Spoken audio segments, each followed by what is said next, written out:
Alors voilà un exemple d'application technique du backtracking. Ça s'appelle les perles de Dijkstra. L'idée c'est de faire un collier de perles. Alors ces perles sont de 3 couleurs, bleu, blanc, rouge, mais nous on va faire des listes de chiffres 0, 1 et 2. La contrainte, les contraintes, c'est le fait qu'il n'y ait jamais deux séquences adjacentes identiques. Sinon, ça ne marche pas, c'est pas ce qu'on appelle un collier de Dijkstra. Alors nous, on va essayer de construire des colliers avec n perles.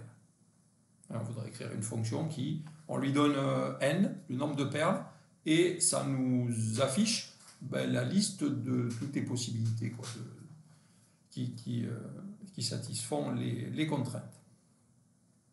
Alors évidemment, pour n égale 1, c'est pas difficile, hein, on peut prendre 0, 1 ou 2. Pour n égale 2, c'est pas difficile non plus, il suffit d'avoir deux couleurs différentes, c'est-à-dire deux chiffres différents, donc il y a 6 solutions, 0, 1, 0, 2, 1, 0, 1, 2, 2, 0 et 2. Etc., etc., n égale 3. Bon, en fait, on peut montrer, mais ce n'est pas l'objet ici de la vidéo, on peut montrer que pour tout n, il y a des solutions, on peut compter les solutions, en fait, on peut se rendre compte qu'il y en a de plus en plus, bon bref. Mais ça ne nous intéresse pas. Nous, on veut déterminer toutes les solutions avec n paires.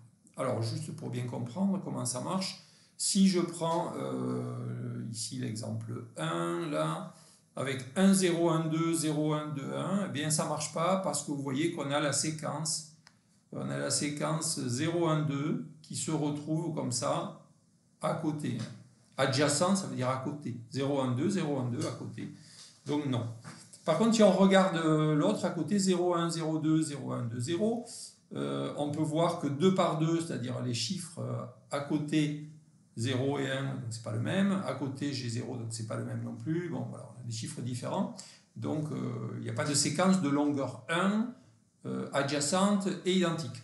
De la même manière, si on prend des séquences de longueur 2, donc 0, 1, 0, 2, puis après on a 0, 1, 2, 0. Là aussi, ça marche. On n'a pas deux séquences identiques qui sont adjacentes. On a bien 0, 1, mais c'est pas à côté du 0, 1. Entre les deux, il y a autre chose. Donc, ça va. Les séquences de longueur 2, on a plein. On a 0, 1, 0 ici, à côté de 2, 0, 1, ça va. Puis on a 0, 2, 0 à côté de 1, 2, 0 ici, donc ça va aussi. Et des séquences de longueur 4, il n'y en a que deux. Il y a 0, 1, 0, 2, et puis 0, 1, 2, 0, donc c'est pas la même. Voilà, donc voilà une solution. Là, on a un collier de 8 perles, un collier de Dijkstra, donc on trouve une solution. Bon, nous, on aimerait les trouver toutes. On va écrire un programme pour ça. Alors, si on regarde oméga, oméga c'est l'univers, hein, on note ça avec cette lettre en général. En fait, il y a 3 possibilités pour chacune des perles. Donc, si on veut faire un collier de longueur n, il va y avoir 3 fois 3 fois 3, comme ça, n fois, donc 3 puissance n possibilités.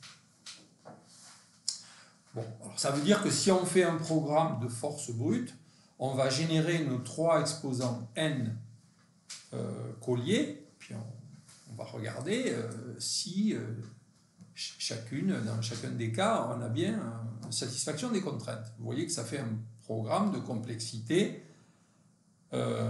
exponentielle, hein, puisque 3 exposants n, c'est exponentielle de n log de 3.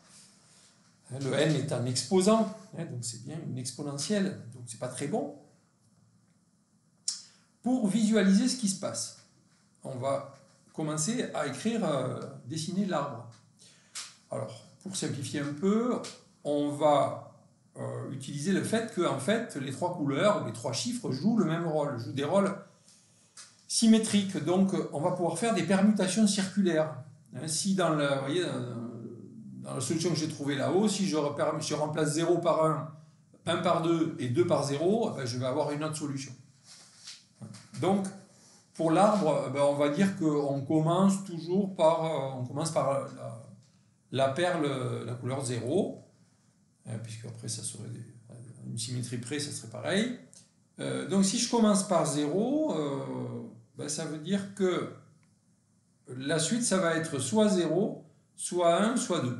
Alors, ça ne peut pas être 0, puisqu'on ne peut pas avoir 2 fois 0 à la suite. Donc, ça peut être 1 ou 2 la suite. Alors, nous, on va choisir de rester uniquement avec le 1, parce qu'en fait, 1 et 2 jouent pareil des rôles symétriques. Donc, en fait, la branche qu'on aurait à ce niveau-là, ben, elle ressemblerait beaucoup à celle qui est à côté. En permutant, le 1 et le 2, ça serait la même. Donc, on ne va pas s'embêter. Alors, si on essaie de dessiner cet arbre, alors on est assez ambitieux puisqu'on va aller jusqu'à n égale 8. Que se passe-t-il au début? Donc j'ai tout dessiné. Donc je pars de 0. Je peux essayer à gauche. Donc j'ai soit niveau 2, j'ai soit 0, 1, 2. Alors ici j'ai tout dessiné. Vous voyez, donc à chaque étage, pour montrer qu'à chaque étage il y a 3 choix possibles. Donc à chaque fois ça se divise en 3. Donc il y a 3 branches à chaque fois qui partent de chaque nœud, etc. etc. Et donc, beaucoup de branches. Bon, alors, on ne va pas épiloguer, parce qu'il y a 0 à côté du 0, donc, et c'est ça le backtracking, ça, c'est fini, c'est pas la peine de partir à gauche, on avait déjà vu. Voilà. Donc, il y a toute cette branche-là qui ne sert à rien, donc, on ne l'explorera pas. Donc, on va partir sur le 1, donc là, ça va, 0, 1, 1, 1, ici c'est pas possible, et donc il nous reste 0 ou 2. Alors on va pas tout faire, hein, on va partir, donc le côté 2 ici, ben, ça marche, hein. On peut continuer par là, il n'y a pas de problème, on va pas l'écrire. Donc nous on part du côté 0, donc tout va bien, donc, on est au niveau n égale 3, et donc on est là, hein, donc on est parti comme ça, on descend, tout va bien. On est au niveau 3 et on regarde, donc il y a 3 possibilités, 0, 1, 2. Alors, 0 c'est pas possible, hein, parce que sinon on aurait 0 à côté de 0. Et puis, donc il y a 1.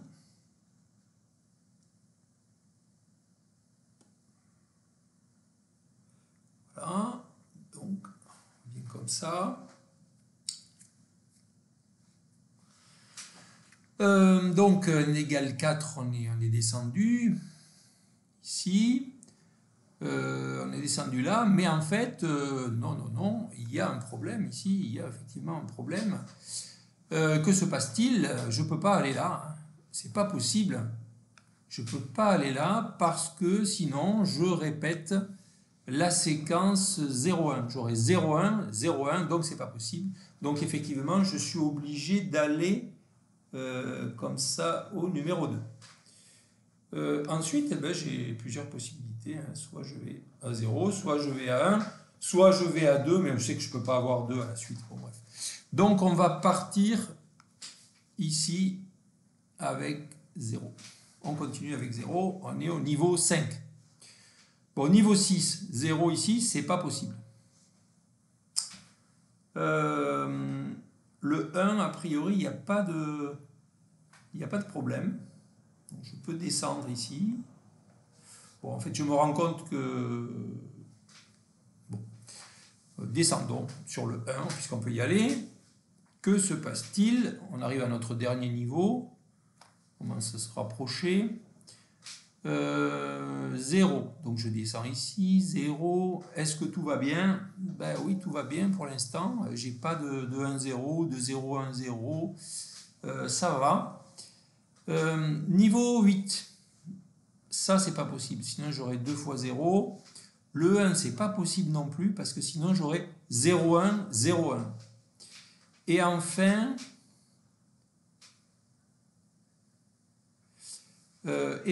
j'ai le 2. Alors, le 2, ici, qu'est-ce qui se passerait? Ben, il y aurait encore un problème, c'est que là, j'aurais 2 fois... Le problème, c'est que j'aurais la séquence... j'aurais 2 fois la séquence 0,1, 0,2, 2 fois. Donc, problème. Ici, c'est la séquence 0,1, 2 fois. Donc aussi problème. Donc finalement, j'arrive là, j'ai exploré au niveau 8, 0, 1, 2, mais en fait, il n'y a rien. Donc qu'est-ce que je fais? Il faut que je... Voilà, en fait, je suis descendu, il faut que je remonte. Il faut que je remonte, j'ai exploré en fait tout ça. Il faudrait que je fasse des traits pour descendre, comme ça, descendre, remonter, et en fait je remonte. Et là maintenant, je vais explorer le 2, le chiffre 1, mais c'est pas possible. Je peux pas avoir 2 1 à la suite. Donc j'y vais, je remonte, et puis je redescends ici, 2. Bon. Qu'est-ce qui se passe? Ben oui, je peux descendre ici en 0 et là, je me rends compte que là, tout va bien. J'ai trouvé une solution. Bon, je remonte. À côté, redescends. Et là, ben, j'ai trouvé, en fait ici, tout va bien aussi. J'ai trouvé notre solution.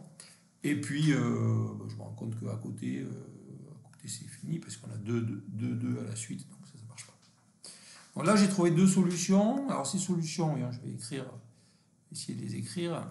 Donc, c'est 0 en partant de la racine. 1, 0, 2, 0, 1, 2, 0.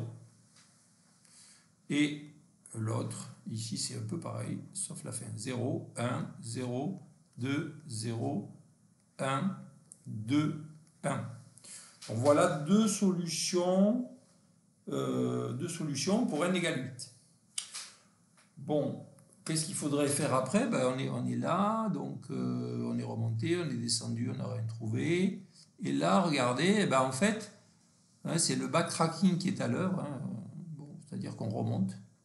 On remonte jusqu'à l'endroit du dernier choix non exploré. Vous voyez ici la branche, pour passer quand on est au niveau 5 en 0, la branche 2 là n'a pas été explorée. Ben, j'essaie de l'explorer. Qu'est-ce qui se passe? Ben, je me rends compte que ça ne marche pas parce que j'ai 2 fois 0,2. Donc ça ne marche pas. Donc je remonte. Et ici, je me rends compte qu'ici, ben, je n'ai pas essayé. Il me reste à descendre ici dans cette branche. Alors là, bon, suite, hein, on ne va pas l'écrire. Mais là, on redescendrait. Donc on trouverait sans doute d'autres solutions dans cette branche. Et donc vous voyez qu'à chaque fois, on remonte, c'est ça le point important, on remonte jusqu'au point où il reste, au nœud, où il reste encore des choix à explorer. Donc là, on a fait toute cette zone, et puis on est revenu à ce niveau-là, et on est remonté jusque-là, et puis là, on va redescendre dans le 1, etc., etc. Bon, alors l'idée du backtracking, c'est ça. Donc, vous voyez qu'on coupe les branches au plus tôt. Quand on arrive n égale 8, on a dit qu'on voulait des 8 uplés, on affiche la solution et on continue. Bon, donc voilà le principe. Maintenant, on va regarder le programme correspondant. Comment on va faire ça? Alors, la fonction, c'est celle-là, on a dit qu'on appelait def placer, toujours pareil. Placer, donc P, N, Sol. Alors, N, majuscule, ça ne va jamais bouger, hein. Après, on appellera avec le nombre de perles qu'on veut. Hein. On appellera avec n égale 8, peu importe, mais enfin, n ne changera plus dans la suite. Et on va dire, bon, cas simple, si P égale n, ça veut dire que j'ai fini. J'ai placé mes n perles. Et donc, je vais regarder. Est-ce que ça marche? Dire, ok, if et solution de sol. Alors là, le nombre de paramètres est variable. Quelquefois, il faut mettre sol. Quelquefois, il faut mettre n. Ça dépend comment on l'implémente. Donc, if et solution de sol. Ben, on affiche la solution. On a dit print sol. Sinon, eh bien, j'ai 3 possibilités pour remplir la case. Si je dessine ça, c'est un tableau. C'est un tableau. Je suis à la case P. Voilà. Je suis à la case P. Donc là, je suis en train de remplir ça. Qu'est-ce que je peux y mettre dedans? Je peux y mettre 0, 1 ou 2. Bon, autant, je ne suis pas obligé, mais enfin, autant, plutôt que de réécrire 3 fois la même chose, je vais faire une boucle. Donc je vais dire for i in range 3. Et donc je vais lui demander à la machine de regarder ce qui se passe. Donc, je vais lui dire, voilà, tu places la valeur i dans la case sol de P. Alors là, il y a 2 solutions, donc je vais prendre la solution. J'écrirai ensuite deuxième solution. Donc si je dis sol de P égale i, donc je remplis la case et maintenant je me regarde, je regarde si c'est possible. Donc si ajout possible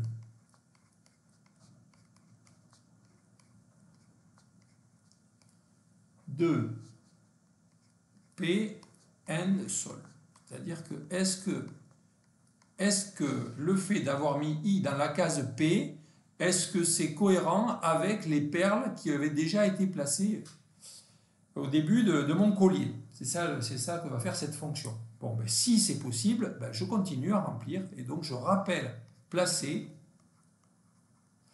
avec la perle suivante, P plus 1, N, sol. Bon. Et si c'est pas possible, si ça s'est mal passé, je reviens comme j'étais au départ. Alors au départ, j'étais quoi? Au départ, mon tableau solution, là, je l'ai initialisé. Alors je l'ai initialisé avec des valeurs qui n'ont rien à voir avec des valeurs qui sont des vraies valeurs, c'est-à-dire 0, 1, 2. Donc, par exemple, je vais mettre moins 1. Donc je remets, vous voyez, j'ai essayé sol de P avec diverses valeurs. Bon, je remets la valeur qu'il y avait avant que je fasse mes essais. Alors ça, je le fais systématiquement. Vous voyez que je remets, c'est au même niveau dans le programme. Vous avez sol de P égale i, et au même niveau, si ça ne s'est pas bien passé, si ajout possible est faux, vous allez passer directement là, sol de P égale moins 1. Donc vous revenez à la valeur de départ. C'est tout pour la fonction placée. Maintenant, il faut regarder les deux fonctions qui sont ajout possible. Donc, def ajout possible.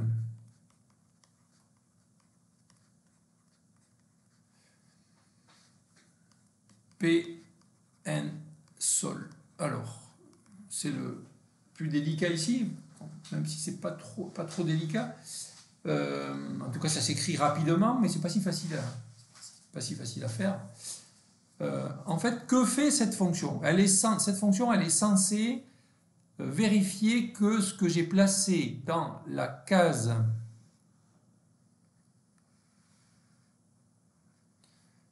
P, ici, ce que j'ai mis là, ça ne pose pas de problème par rapport à ce qui avait déjà été placé à côté.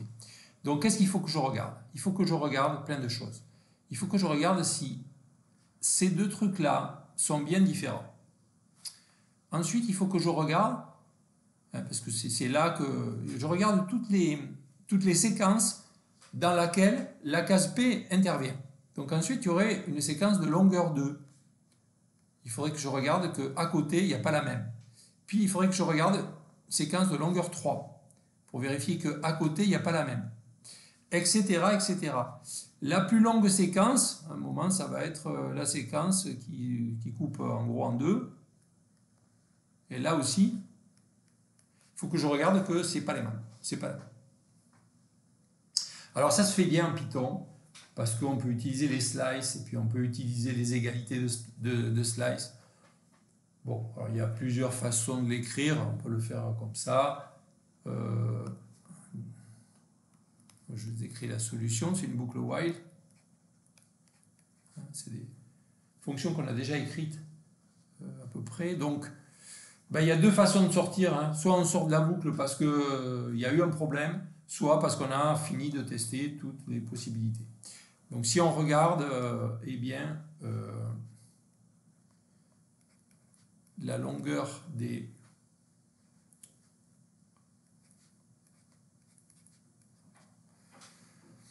séquences qu'il faut regarder, ben, ça ne pourra pas aller plus loin que P plus 1 sur 2, hein, qui est la moitié de séquence totale. Donc ça, et il faut aussi que tout aille bien, donc il faut aussi que, je l'écris ici, je vais l'écrire à la suite quand même, je fais un peu de place, et solde. Alors c'est P moins 2i moins 1, c'est pas si facile, moins 2i moins 1 jusqu'à P moins i, ben, il faut que ça soit égal. Hein. Donc si c'est différent, je sors de la boucle. Sol de P moins i, P plus 1.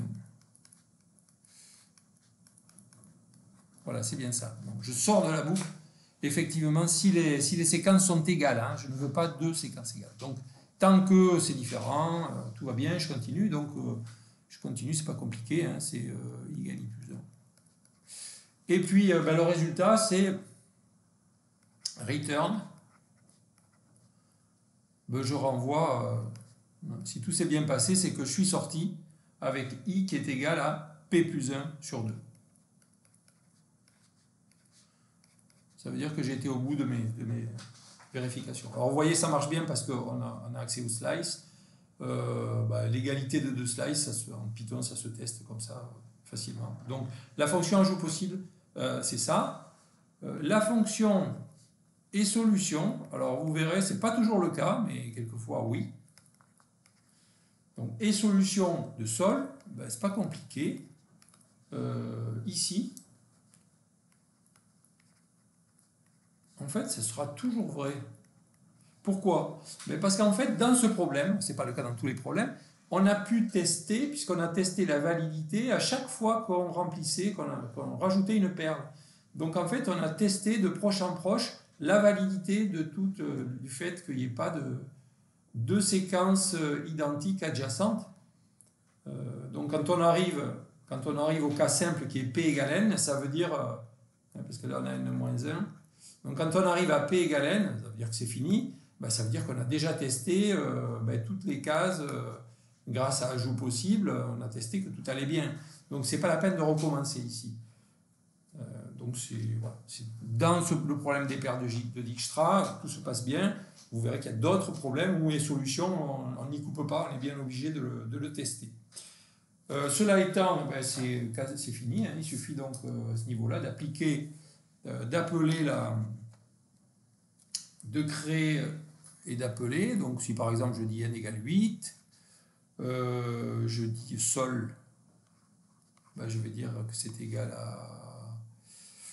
on a dit qu'on mettait des moins 1, hein, donc n fois moins 1, ça marche. Ça vous fait une liste avec que des moins 1. Voilà. Et puis, vous appelez placer, donc 0, n il vaudra 8, puis sol, ça a été initialisé.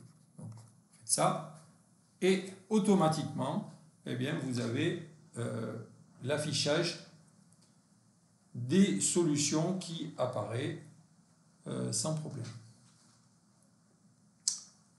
Voilà. Dernière chose, tant qu'on y est, si vous voulez faire afficher le nombre de solutions, si vous voulez compter les solutions. Alors, dans ce cas-là, c'est un peu... on ne fait pas très souvent, mais ça peut servir ici. Donc, en fait, on veut compter les solutions. On peut utiliser ici une variable globale. Alors, ça se fait comme ça. Global, compteur solution. Je fais là.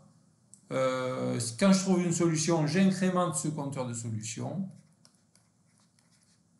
Plus égal 1. Voilà. C'est tout.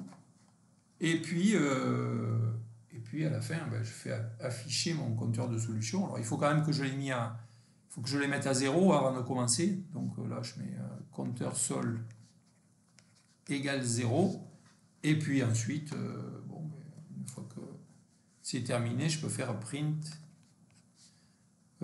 compteur sol. Donc voilà pour la première fois, l'usage d'une variable globale. Vous voyez, c'est pour... ça ne rentre pas vraiment dans l'algorithme, hein, c'est juste pour observer et compter le nombre de solutions dans une procédure qui est récursive, donc c'est pas évident. Donc le fait d'utiliser une variable globale permet de le faire. Pour terminer, encore une autre façon de faire, ici, dans placer, on aurait pu, au lieu de mettre sol de P égale I, on aurait pu écrire sol.append.